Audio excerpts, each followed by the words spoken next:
How to lose friends. Since the end of World War II, the political leaders of America have tied the security of our nation to the caprice of foreign politics and have caused universal resentment of America by meddling in the affairs of other nations. Europe, Africa, Asia, South America, all over the globe.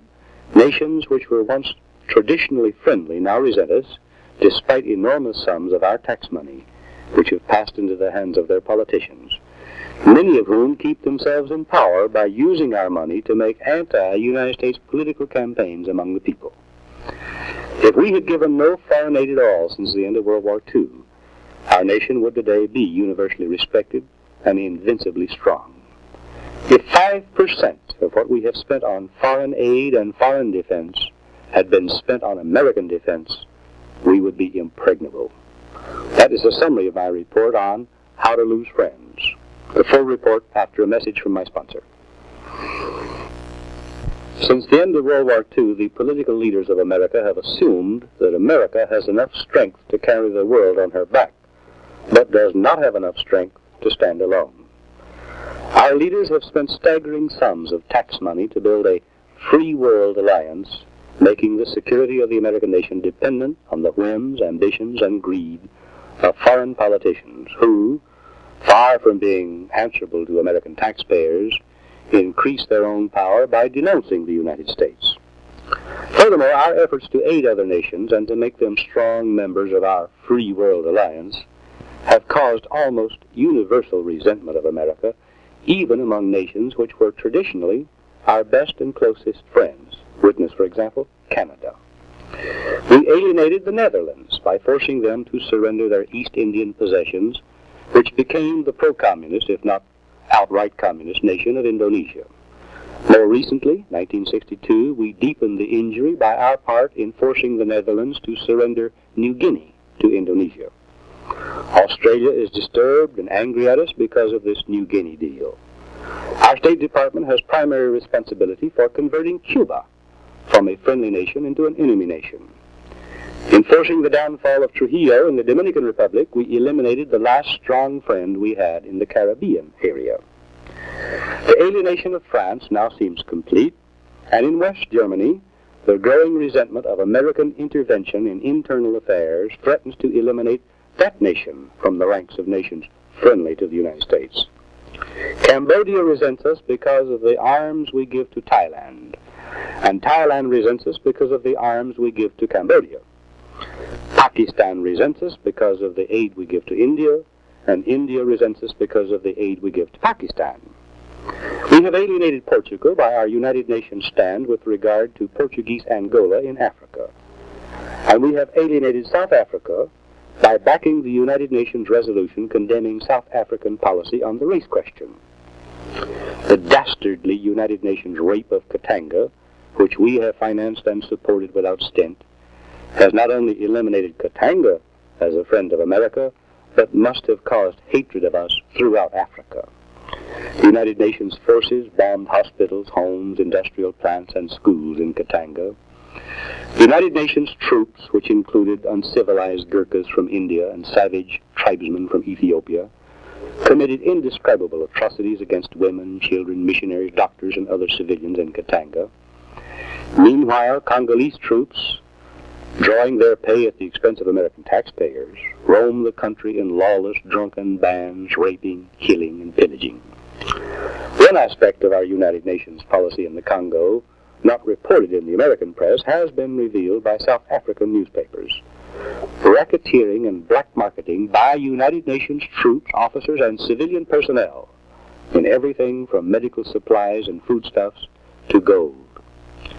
In Peru, there is hurt and bewilderment on the part of intelligent middle-class Peruvians at our failure to give full recognition to the new anti-communist dictatorship which seized power there. I was in Lima in the middle of January 1963.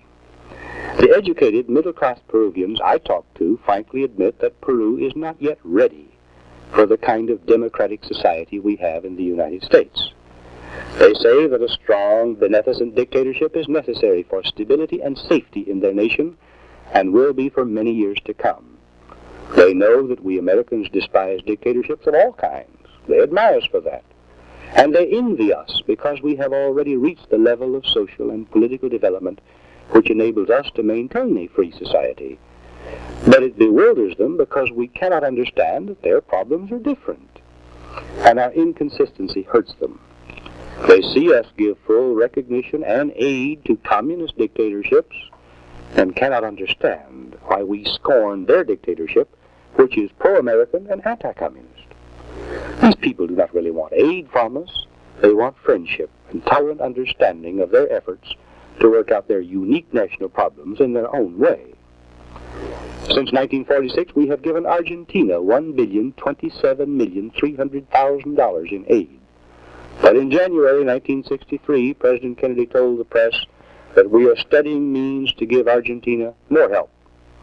In January 1963, I interviewed an official of the United States Embassy in Buenos Aires. After letting me know that he would deny anything I said if I identified him or quoted him directly, he said that Argentina is presently making gestures of friendship toward America because, he said, the Argentines are greedy. He said the Argentines will play up to anyone whom they think they can get something from, and at present they think their best prospect of getting something for nothing is by show of friendship for the United States. I arrived in Buenos Aires by airplane from Santiago, Chile. Shortly after takeoff in Santiago, we crossed the crest of the mighty Andes, and for 2 hours after that, traveling at jet speed, I stared down on the magnificent Argentine pampas, the vast, treeless plains that stretch from the Andes to the River Plate. Viewed from an airplane 30,000 feet high, the pampas look very much like the plains country of West Texas, New Mexico, Arizona, but our plains country is semi-arid, and the topsoil thin. In the Argentine pampas, the rich topsoil is 8 feet thick, and rainfall is abundant, and we are giving them aid. Why? Buenos Aires is at the mouth of the River Plate. The marvelous delta complex of that river includes literally thousands of islands, so rich in alluvial soil, so abundantly watered by nature, and so bathed with tropical sunshine, that they, alone without the great pampas, could produce enough food to feed all of Argentina. And we are giving them aid. Why? I asked the U.S. Embassy official in Buenos Aires why. I asked the same question of resident American businessmen, of American missionaries, of Argentine businessmen, and of miscellaneous Argentines whom I was able to interview. From all, I got the same story. The Argentines do not want to work. They seem to have no patriotism at all. They are, for the most part, a well-educated, sophisticated, very cosmopolitan people of European extraction, mostly Spanish and Italian, who look upon the Argentine as a splendid place for pleasure and plunder. Labor unions set up by Perón, with special laws and governmental favoritism that put union bosses above the law, even more dangerously than our own federal laws put the Walter Reuters and the James Hoffas above the law, dominate the economy of Argentina. The labor union rationale that the objective of life is to get the most that you can with the least amount of effort seems to have become the national attitude. And this attitude keeps the Argentine from getting precisely what it needs: an influx of private foreign capital to develop the rich natural resources. The Kaiser Corporation does have a tremendous industrial operation in Argentina, made possible by American law, designed to encourage the investment of American capital in foreign lands, largely at the expense of American taxpayers and of American productivity. And what is the Argentine attitude toward Kaiser? In February 1963, Kaiser tried to shut down the assembly line in its automobile factory at Cordoba, Argentina, because it had a surplus of cars. Workers seized the plant, imprisoned 300 company officials, and threatened to burn them alive if they did not keep the assembly lines going to produce cars which could not be sold. The Cordoba police stood by and watched, and Kaiser had to comply. In Brazil, the pro-communist governor of the state of Rio Grande seized American telephone properties and offered a settlement of 5 cents on the dollar. Congress stopped foreign aid to Brazil until settlement was made. The State Department granted Brazil a special loan of $30 million with which to make the settlement and have some left over. Now, thanks to our State Department, seizure of private American property is good business in Brazil. The Brazilian government can seize American property. The American government will then give the Brazilian government more than enough to make compensation. When compensation is made, the American firm cannot bring its money back to the States, but must reinvest it in Brazil, where it can be confiscated again. I was in Brazil when this $30 million loan to the Brazilian government was making news. Brazilians whom I interviewed were cynically amused. One of them said to me, "Now your Alliance for Progress money can keep flowing for the progress of Brazilian politicians. They go into the squatters' camps and put on big barbecues and parties with your money and then make speeches denouncing the United States. That's the way they get the votes to keep themselves in power so that they can get some more of your money. I know you're happy to hear how your tax money is being used in Brazil." Since 1946, we have given Brazil more than $3 billion in aid. On January 24, 1963, President Kennedy, in a press conference, flatly said that there was no truth in rumors of a buildup of Soviet military strength in Cuba since the October crisis.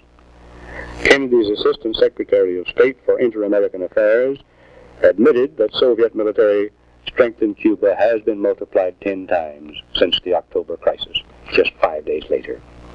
And so our tragically stupid foreign policy goes. We must reverse it. Goodbye. God bless you. For a printed copy of this broadcast, send 25 cents to Dan Smoot, Dallas 14, Texas, and ask for 391, How to Lose Friends. 6 copies, $1.